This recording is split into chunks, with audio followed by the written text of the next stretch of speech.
Very good morning student. आज हम lecture number 4 देखेंगे, illustration number 3।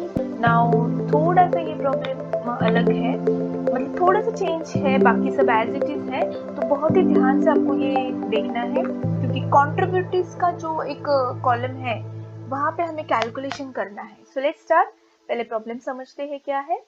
Illustration 3, the balance sheet of Dorabji limited Delhi 31 March 2020।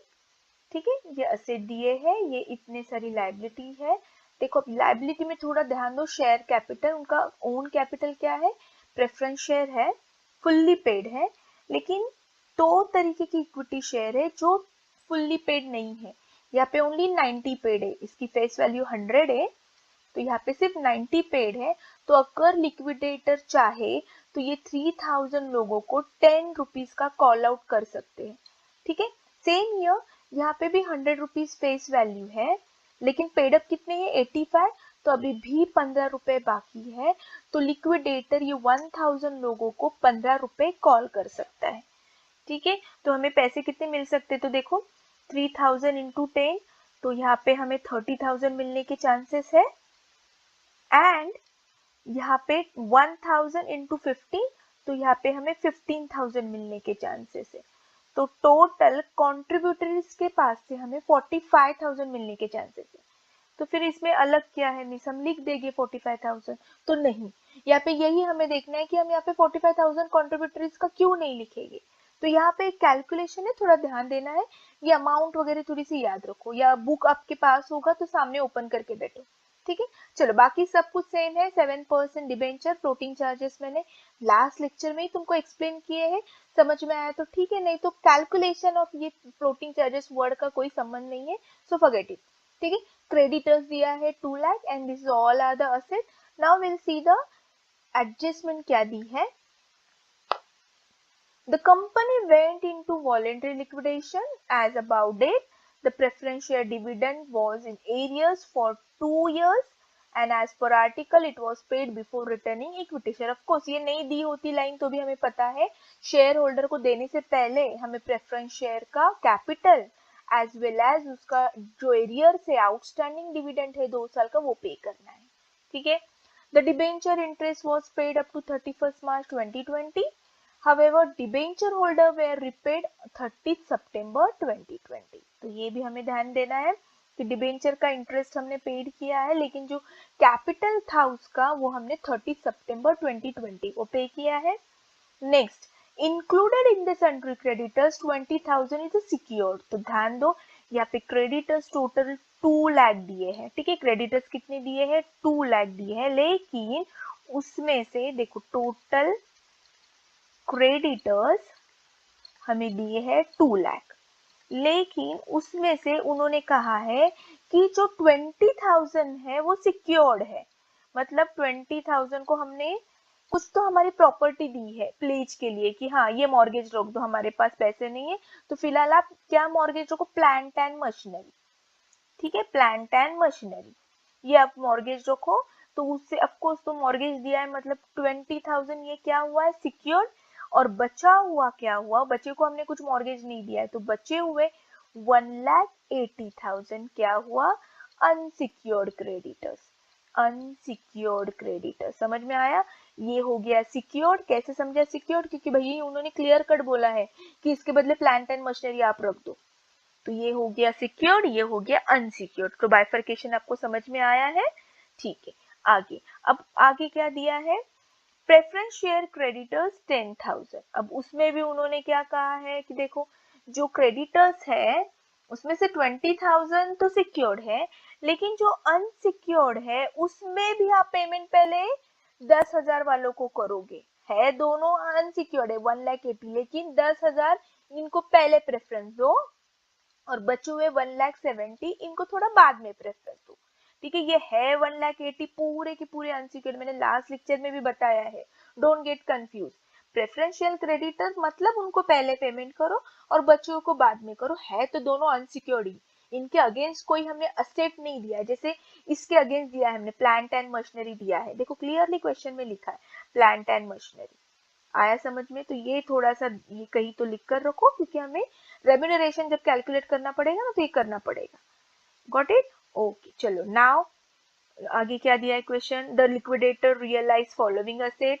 देखो liquidator ने कौन कौन से असेट लिक्विड ये किया है realize, land and building 1,90,000, plant and machinery 1,30,000। अब देखो थोड़ा सा प्लांट एंड मशीनरी, पैसे तो मिले 1,30,000 लेकिन इसके अगेंस्ट 20,000 हमें किसे करने हैं पेमेंट, सिक्योर्ड क्रेडिटर्स को, तो ये याद रखना है। लेकिन हमारे लिए अच्छी बात है ना, हमने उनको प्लांट एंड मशीनरी दिया था मॉर्गेज बोल के, लेकिन वो प्लांट एंड मशीनरी के 1,30,000 मिले, लेकिन हमें तो पेमेंट सिर्फ कितना करना है इनको 20, तो जो एक्स्ट्रा पेमेंट बचेगा 1,10,000 ये भी हमारे लिए रिसीट होगी। ठीक है, ये आगे देखो क्या किया है मैंने, लेकिन अभी याद रखो। तो 1,10,000 हमें मिला है, 20 तो हमने पे कर दिया क्रेडिटर्स को, लेकिन 1,10,000 जो सरप्लस बचा है वो भी तो हमारा इनकम है। ठीक है, नेक्स्ट फर्नीचर डेटा से रियलाइज किया है, लीगल चार्जेस 2,000। देखो लीगल चार्जेस दिया है उन्होंने 2,000, लिक्विडेशन एक्सपेंसेस दिया है, सीक्वेंस वाइज ऑर्डर वाइज हम पे करेंगे। लिक्विडेटर का रेम्यूनरेशन दिया है जो कि बहुत सारा कैलकुलेशन होता है, द लिक्विडेटर रेम्यूनरेशन 500, 500 तो भैया देने ही देने हैं, plus 2.5% on amount realize by him. तो उसने कौन कौन से असेट बेचे उस पे तो कौन कौन से दिया ही है, liquidator realize the following asset, तो ये सभी असेट उसने बेचे 1,90,000, 1,30,000, 10,000, 90,000, 1,15,000, 14,000, ये सब की टोटल करो और उस पर 2.5% उसे दे दो रेम्यूनरेशन। अपार्ट फ्रॉम दैट देखो कितना उसे मिल रहा है, apart from that 2% on distributed unsecured creditors. तो मैंने अभी आपको बाइफरकेट बताया था अनसिक्योर्ड क्रेडिटर्स का, 20,000 तो सिक्योर्ड है लेकिन 1,80,000 क्या है, अनसिक्योर्ड है, तो इस पे कितना परसेंट देना है हमें, 2%। ठीक है, तो इसमें भी हम अलग अलग थोड़ा सा बताएंगे क्योंकि इसमें प्रेफरेंस शेयर क्रेडिटर्स है, इसमें मैंने अभी नोट बताई, इसमें 10,000 प्रेफरेंस शेयर है और 1,70,000 नॉन प्रेफरेंस शेयर है। तो आप दो एक काम कर सकते हो, डायरेक्टली 1,80,000 पे 2% निकालो, नहीं तो 10,000 पे 2% निकालो, 1,70,000 पे 2% निकालो, हालांकि लास्ट में आंसर सेम ही आने वाला है। ठीक है, and the last liquidator made all payment 30 September 2020। ये भी याद रखो पेमेंट कब करना है, 30 सितंबर। तो आई होप क्वेश्चन समझ में आया, क्वेश्चन आधा समझ में आ गया ना तो हमें बहुत इजी जाता है सॉल्व करने के लिए। ठीक है, फिर एक बार वीडियो रिवाइंड करो और देखो। चलो अब हम स्टार्ट करते हैं। पहले ऑफ कोर्स कहाँ से स्टार्ट करना है, रिसीट साइड से, तो लो भगवान का नाम और करो स्टार्ट। चलो कैश इन हैंड पहले लिखना है, 5,000 है, तो इट्स 5,000। ठीक है, उसके बाद सब असेट रियलाइज हुए हैं, तो सिर्फ प्लांट एंड मशीनरी छोड़ के बाकी सब असेट हम लिखेंगे। क्यों प्लांट एंड मशीनरी नहीं, क्योंकि ये सिक्योर्ड है अगेंस्ट किसके, सन्ड्री क्रेडिटर्स। गॉट इट, तो अभी इसमें मत लिखो। ठीक है, तो बाकी सब असेट हमने लिखे हैं, ये रियलाइज वैल्यू है, देखो ये रियलाइज वैल्यू है, ये सॉरी एस्टिमेटेड वैल्यू है, तो ये एस्टिमेटेड वैल्यू हमने यहाँ पे लिखी और रियलाइज वैल्यू हमने इस कॉलम में लिखी। ठीक है, ओके नाउ अब आप पूछोगे मिस प्लांट एंड मशीनरी तो 1,50,000 है, लेकिन क्रेडिटर्स सिक्योर्ड जो है वो तो सिर्फ 20,000 है। ठीक है, सो अब हम आगे क्या करेंगे, तो सिंपल है, तो सरप्लस मिला हमें, कैसे मिला सरप्लस, देखो यहाँ पे इंक्लूड सन्ड्री क्रेडिटर्स 20,000। ठीक है, तो जो हमें मशीनरी मिली, मशीनरी हमने सेल कितने को की, 1,30,000। देखो इसकी एडजस्टमेंट मैंने यहाँ पे बताई है, एक मिनट, हाँ देखो ये दिया है ना, प्लांट एंड मशीनरी हमने जब रियलाइज किया, सोल्ड किया, लिक्विडेटर ने बेच दी तो हमें मिली 1,30,000, बट उसमें से 20,000 तो हमने क्रेडिटर्स का मुंह बंद कर दिया, ले बाबा तेरे पैसे 20,000, लेकिन फिर भी 1,10,000 बचे ना, तो ये तो हमारे ही है, तो इसे कहते हैं सरप्लस फ्रॉम सिक्योरिटीज। देखो यहाँ कैलकुलेशन भी मैंने बताया है, 1,30,000 माइनस 20,000, सो इट्स कम 1,10,000, तो ये भी हमारे ही पैसे हैं। गॉट इट, अब आगे, अब आप बोलोगे नेक्स्ट कॉन्ट्रीब्यूटरीज है, उसका भी है, तो उसका भी कितना आएगा, आपको कहा है कि 3,000 जो इक्विटी शेयर थे उनके पास से कितना आना बाकी था, 10 रुपए, और जो 1,000 थे उनके पास कितना आना बाकी है, 15 रुपए। तो ऐसे कितने कॉन्ट्रीब्यूटरीज, 30,000 और 45,000, तो आपके हिसाब से सॉरी 15,000 ना 15,000, तो आपके हिसाब से ये यहाँ पे हम 45,000 लिखना चाहिए, करेक्ट है 45,000 लिखना चाहिए। लेकिन अभी हम यहाँ पे नहीं लिखेंगे, यहाँ पे फिलहाल हम ना क्वेश्चन मार्क करेंगे। क्यों नहीं लिखेंगे तो ये मैं आपको बाद में बताती हूँ कि क्यों नहीं लिखेंगे। हालांकि 45,000 लिखने में कोई प्रॉब्लम नहीं है, लेकिन आगे चल के ना थोड़ा सा कैलकुलेशन अलग हो रहा है, तो फिलहाल यहाँ पे क्वेश्चन मार्क करो, पेंसिल से आप यहाँ पे कुछ तो करो कि हम अभी नहीं लिखेंगे। Got it. चलो अब हम पेमेंट करते हैं, पेमेंट साइड।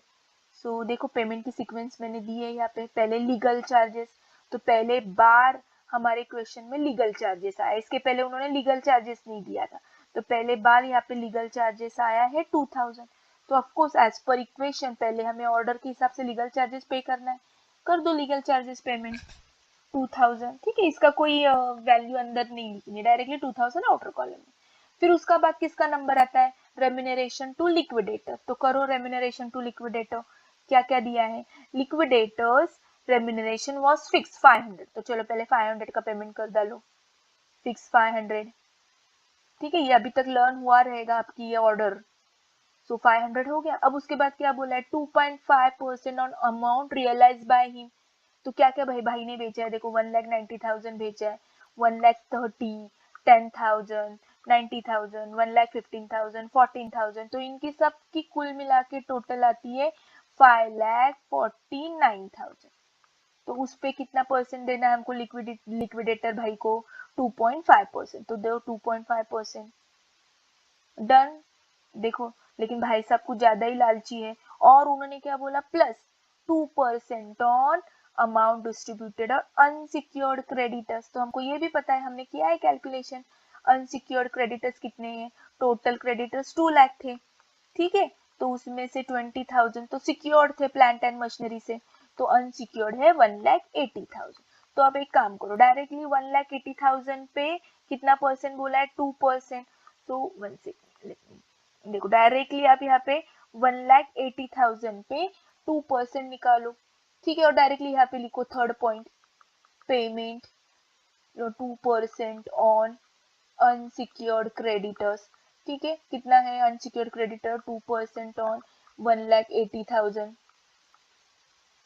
ठीक है। तो कुछ तो 3,600 ऐसे कुछ तो आ जाएगा, तो डायरेक्टली आप लिख सकते हो ऐसे। लेकिन अगर हमने और थोड़ा डिटेल्स में लिखा तो ज्यादा अच्छा है। कैसे डिटेल्स में, तो थोड़ा इसमें भी हम थोड़ा सा ये करेंगे।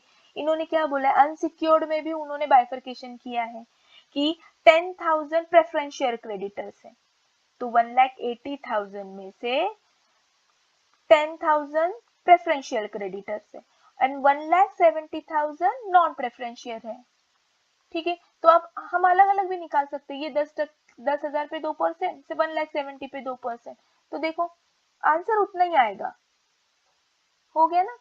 देखो हमारा 3,600 आया था, डायरेक्टली 1,80,000 पे निकालते हम तो हमारा 3,600 आया, बट यहाँ पे हमने और थोड़ा सा बाइफरकेट कर दिया। तो आपकी मर्जी, आपको कैसे लगता है, बुक में ऐसे दिया है तो थोड़ा ऐसे ही फॉलो करो, डन। तो लिक्विडेटर्स आपका भी देखो हिसाब किताब पूरा हो गया।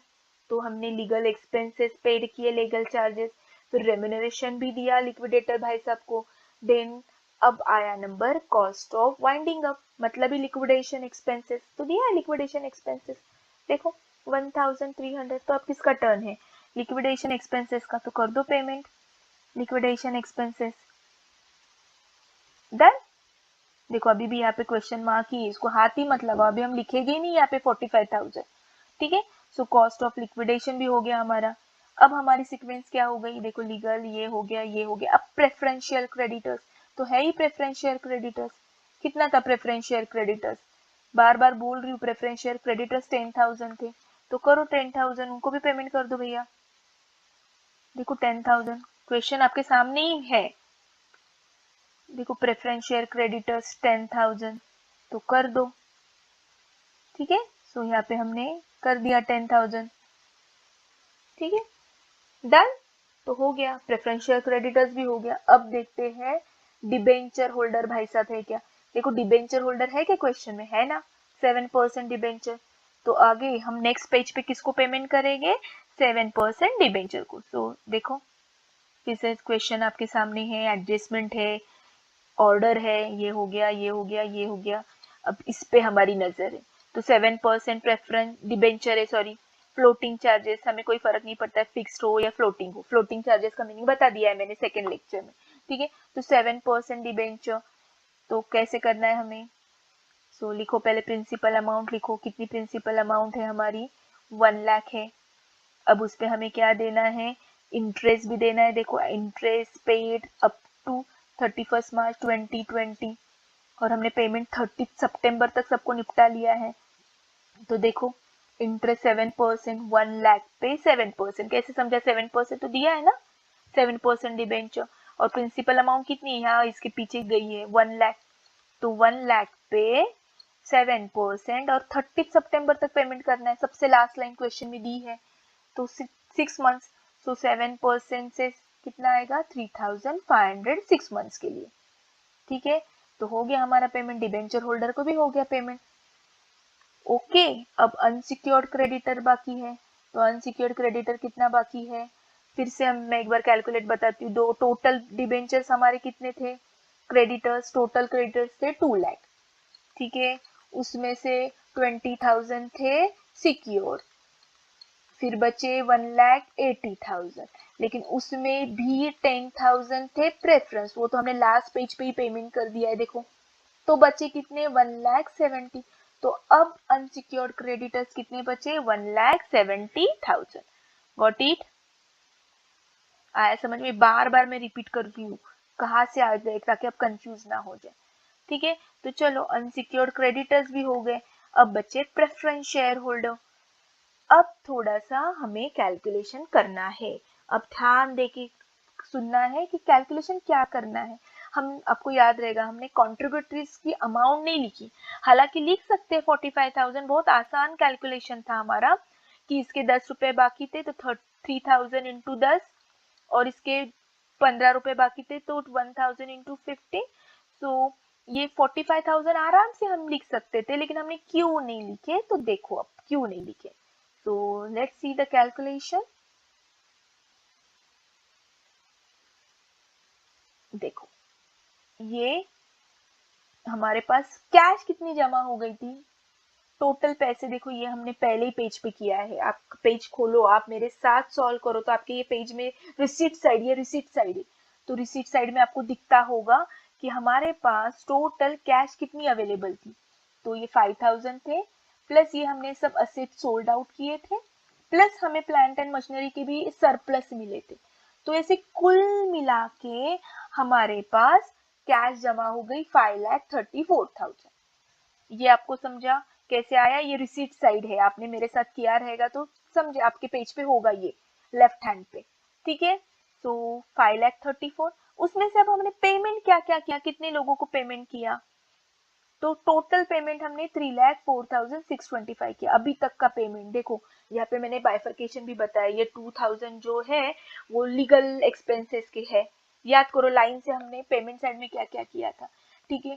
फिर ये सब जो पैसे है वो लिक्विडेटर्स का रेम्यूनरेशन वगैरह था, ठीक है। फिर हमने डिबेंचर होल्डर वगैरह पे किया, प्रेफरेंस शेयर, देखो ये सब है, ये सब लेफ्ट हैंड पेमेंट में हमने पूरा पेमेंट किया। तो अभी तक का पेमेंट हमने 3,04,625 किया, तो पैसे कितने बचे 2,29,375, ठीक है। अब हमको पेमेंट करना है प्रेफरेंस होल्डर को, लेकिन प्रेफरेंस अगर आप देखोगे तो वो 2,40,000 है प्रेफरेंस होल्डर, लेकिन इतनी कैश नहीं है, तो इसमें हमने अगर कॉन्ट्रीब्यूटरीज के ऐड किए 45,000, ये कहाँ से आ गए कॉन्ट्रीब्यूटरीज के, तो 30,000 प्लस 15,000, ठीक है। ये बार बार मैं आपको बता रही हूँ 30,000 एंड 15,000, ठीक है। अब ये कहाँ से आए, तो थोड़ा सा वीडियो रिवाइंड करो, ये मैंने डिटेल्स दी है आपको, ठीक है। तो 45, तो अब हमारे पास पैसे कितने हो गए, देखो करो, अब हमारे पास पैसे कितने हो गए 2,74,375, ठीक है। तो अब इसमें से हम प्रेफरेंस शेयर होल्डर को पैसे दे देंगे, अब इतने पैसे है कि हम दे सकते, तो माइनस करो 2,45,000, क्योंकि अब किसका टर्न है, प्रेफरेंस शेयर होल्डर का। सो वी कैन पे 2,40,000, 2,40,000 कैसे आए, तो देखो 2 लाख उसकी अमाउंट प्लस 40,000 उसका इंटरेस्ट, गॉट इट। तो हमें टोटल पे कितना करना है 2,40,000, तो कर दो 2,40,000, तो 2,74,375 में से 2,40,000, तो अब बचे 3,43,75, ठीक है, सॉरी 34,375। अब इस पे किसका हक है? अब सबका पेट भर चुका है, देखो, ठीक है, हमने सबको दे दिए, डिबेंचर्स को भी दे दिए, प्रेफरेंस शेयर होल्डर्स को भी दिए, विद इंटरेस्ट दे दिए, तो अब जो पैसे बचे हैं 34,375 पूरे इक्विटी होल्डर के हैं। तो टोटल इक्विटी शेयर कितने हमारे पास, देखो कितने हैं टोटल, 31,000 इक्विटी शेयर है। कैसे 30, देखो 1 सेकंड, ओके, नाउ सॉरी 3,000 और 1,000, 31 नहीं है, 4,000, sorry, extremely sorry, 4,000। Total number of share कितने, 4,000, और हमारे पास उनको देने के लिए पैसे कितने हैं, 34,375, ठीक है, देखो 34,375, तो सिंपल है, 34,375 डिवाइडेड बाय 4,000, तो एक इक्विटी शेयर होल्डर को अंदाजे कितना पर शेयर आ रहा है, 8.59 पर शेयर, ठीक है, ये समझ में आया। तो 8.59 पर शेयर है। तो अब थोड़ा सा कॉन्ट्रीब्यूटरीज की इधर ध्यान दो।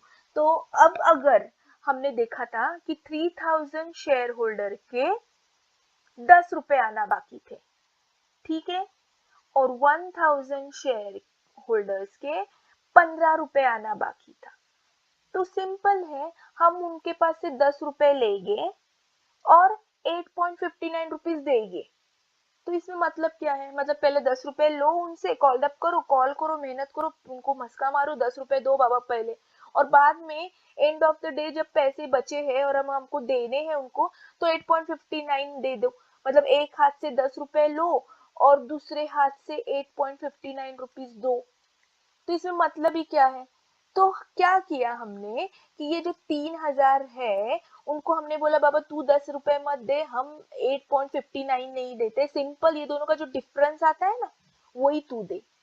तो 3,000 इंटू, अब ये दोनों का डिफरेंस क्या आता है, 1 पॉइंट समथिंग कुछ तो आता है, तो बस तू उतना ही दे। इसको भी हमने ऐसे ही बोला कि भाई 1,000 लोगों को भी हमने ऐसे बोला, तू पहले 15 रुपए देगा, मैं कॉल करूंगा, लिक्विडेटर कॉल करेगा, फिर वो 15 रुपए देंगे, और end of the final statement में उसको भी हमें 8.59 रुपीज वापस करना है। तो फिर से हम एक हाथ से लेंगे, दूसरे हाथ से ये देंगे, बेटर भी ये दोनों का जो डिफरेंस है वही हम लेंगे, 1,000 इंटू जो भी आएगा डिफरेंस, देखो अब क्या आता है कैलकुलेशन आगे, तो सिंपल। तो देखो हमने कैसे किया, देखो अब, तो हमने यहाँ पे क्या किया है, ये जो 3,000 है उनसे ये 10 माइनस 855, तो कितना बचता है 1.40, तो हमने यही ले लिया। सेम 1,000 का भी वैसे डिफरेंस देखो, 15 रुपए वो देंगे, 1 पॉइंट हम देंगे, तो बेटर वे दोनों का डिफरेंस आ रहा है इतना, तो बेटर वे 1,000 लोगों ने इतने ही दो, गॉट इट। तो इस तरीके से 4218 आता है इक्विटी का, और प्रेफरेंस शेयर का 6407 आता है। तो अब हम इंस्टेड ऑफ 45,000 हम उनसे सिर्फ कितना ले रहे हैं, 10,625 रुपए। नॉर्मल कैलकुलेशन होता, कुछ नहीं होता तो सिंपल हम पहले बार ही 45,000 लिख देते थे, जैसे इलस्ट्रेशन 1 में लिखा है, लेकिन हमने क्या सोचा कि यहाँ पे हम 45,000 लेंगे और यहाँ से हमको उनको देना ही है, तो यहाँ से लो और यहाँ से दो, बेटर वे हम हिसाब चुकता करते हैं ना, तो सिंपल हमने ये 3,000 लोगों से 10 रुपए नहीं लिए, बस सिर्फ डिफरेंस लिया 1.46, और यहाँ पे भी 1,000 रुपीज से 15 रुपए नहीं लिए, सिर्फ हमने ये दोनों का डिफरेंस लिया 6.40, तो ये आंसर आया। तो इन दोनों की टोटल ये आई। समझ में आया? तो पहले हमने 45,000 क्यों नहीं लिया, थोड़ा सा ट्रिकी है, बट मैंने ट्राई किया है आपको एक्सप्लेन करने का। बार बार वीडियो देखो, 100% आपको समझ में आएगा। ठीक है, ये प्रैक्टिस करो, practice make man perfect. Done, चलो हो गया, ये इक्विटी शेयर होल्डर को दे दो, डन। तो हमारा ये रिसीट एंड पेमेंट साइड भी टैली हो गया। ठीक है, हमने यहाँ इक्विटी शेयर होल्डर को दिया ही नहीं, समझा ना आपको, क्योंकि यहाँ पे मैं कंट्रीब्यूशन रिसीट साइड में 45,000 लिखूंगी और यहाँ पे फाइनल इक्विटी शेयर होल्डर को और दूंगी, कितना बचा था, जो भी बचा था अभी याद नहीं मुझे, तो ऐसे देने करने में से बेटर वे हमने लेते वक्त ही अमाउंट कम ली, तो हो गया टैली हमारा।